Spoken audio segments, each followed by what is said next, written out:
अभिवादन स्वीकार कीजिए ब्रजेश मिश्रा का और आप देखना शुरू कर चुके हैं द डिबेट। बहनों भाइयों, भारतीय जनता पार्टी ने जातियों का एक बुके तैयार किया है और ये बुके अपोजिशन के लिए आने वाले वक्त में एक भारी गहरा झटका लगने वाला है।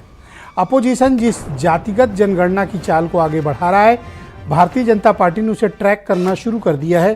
3 राज्यों में जो उन्होंने लीडरशिप दी, चीफ मिनिस्टर, डिप्टी सीएम्स और स्पीकर्स की, उनको गौर से अध्ययन करने की ज़रूरत है कि बीजेपी जातियों का जो बुके तैयार कर रही है उसकी काट क्या है अपोजिशन के पास।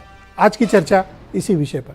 बहनों भाइयों, 3 राज्य के जब चुनाव हुए तो भारतीय जनता पार्टी ने 3 राज्यों में जो जातिगत इक्वेशंस प्रस्तुत किए उन पर वो काबिले गौर है, उनको ध्यान से अध्ययन करना चाहिए। जैसे राजस्थान, ब्राह्मण को कमान दी, राजपूत को लेकर आए डिप्टी सीएम में और एक शेड्यूल्ड कास्ट बिरादरी से लिया। फिर आप चलिए मध्य प्रदेश, ओबीसी को लीडरशिप दी, 2 कम्युनिटी को साथ में डिप्टी सीएम बनाए, ठाकुर कम्युनिटी से विधानसभा अध्यक्ष बनाया। छत्तीसगढ़ में क्या किया, आदिवासियों को कमान दी, साथ में 2 डिप्टी स्पीकर्स अदर कम्युनिटी के, डिप्टी सीएम अदर कम्युनिटी के लगाए और स्पीकर रमन सिंह को लगा दिया। ये जो जातियों का गुलदस्ता बीजेपी तैयार कर रही है, क्या अपोजिशन को इल्हाम है इस बात का कि जिस जातिगत जनगणना और सर्व समाज को लेकर चलने की बीजेपी जो राजनीति कर रही है, अपोजिशन को क्या ये बात समझ में आ रही है? शायद बिल्कुल समझ में आ रही होगी, क्योंकि जो भी राजनीति के खिलाड़ी हैं वो सामने वाले के दांव पे स्वयं महसूस करते हैं। क्यों करते हैं? क्योंकि अखाड़े में तो वो खुद मौजूद हैं। ऐसे में निश्चित तौर पर ये उनको समझ में भी आ रहा होगा कि Bharatiya Janata party OBC, scheduled caste, महिला, आदिवासी, अपर कास्ट, ठाकुर, ब्राह्मण्स और बनिया, इन कम्युनिटी को साथ में लेकर किस तरह का इक्वेशन साधने की कोशिश कर रही है। तो अब अपोजिशन के पास क्या है? बहनों भाइयों, कल अपोजिशन की एक मेगा मीटिंग है। ये मीटिंग कहाँ है? ये मीटिंग है दिल्ली में, जो इंडिया अलायंस की मीटिंग इसको बताया जा रहा है। इसमें तय होगा, क्योंकि लंबे समय से इनके यहाँ विवाद किस बात पे फंसा हुआ है, सीट शेयरिंग को लेकर, राज्यों में तालमेल को लेकर, और ये तालमेल इनका बन नहीं पा रहा है।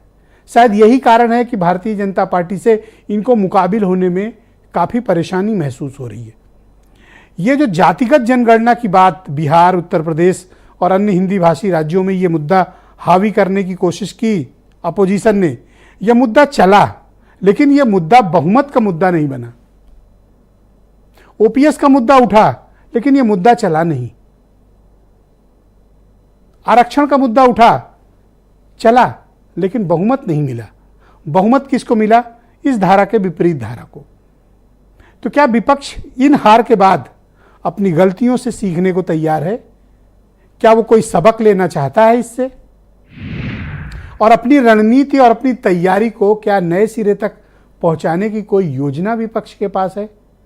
ये बहनों भाइयों, ये एक बड़ा लार्जर कंसर्न है, और इस कंसर्न पर अपोजिशन के साथ साथ हमें भी आपको बात करनी होगी कि 2024 का चुनाव जब नज़दीक आ रहा है, सत्ता पक्ष की तैयारियों के मुकाबले प्रतिपक्ष की क्या तैयारियां हैं और वो अभी तक अपनी तैयारियों में कहां पहुंचे हैं, और कौन है जो भारतीय जनता पार्टी को ग्राउंड पर मुकाबला देने की स्थिति में है। तो आज की चर्चा बीजेपी के जातियों के गुलदस्ते, हालांकि वो बात कहते हैं कि सिर्फ 4 जाति है, गरीब, किसान, महिला और युवक, लेकिन जब सत्ता में हिस्सेदारी दे रहे हैं, कितने सिस्टमैटिकली दे रहे हैं। तो जब आप अपने दुश्मन को ना हरा पा रहे हो, खासतौर में विपक्ष के लिए कह रहा हूं, तो वहां जो तैयारियां, उनकी रणनीति है ना, उसका अध्ययन करना चाहिए, शोध करना चाहिए कि वो जीत रहे हैं तो क्यों जीत रहे हैं, वो ऐसा क्या करते हैं अलग से कि वो जीत जाते हैं। इसलिए विपक्ष को भी इस पर शोध करने की आवश्यकता है, और आज हम डिबेट में इसे डिकोड करने की कोशिश करेंगे। आप कुछ स्टेटमेंट सुने। अब से कुछ महीने बाद ही देश भर में चुनाव है, और मोदी ने देश को गारंटी दी है कि वो अपनी तीसरी पारी में भारत को दुनिया की तीसरी बड़ी आर्थिक ताकत बनाएंगे। ये गारंटी अगर आज देश को दे रहा हूं, तो इसका कारण आप सभी हैं।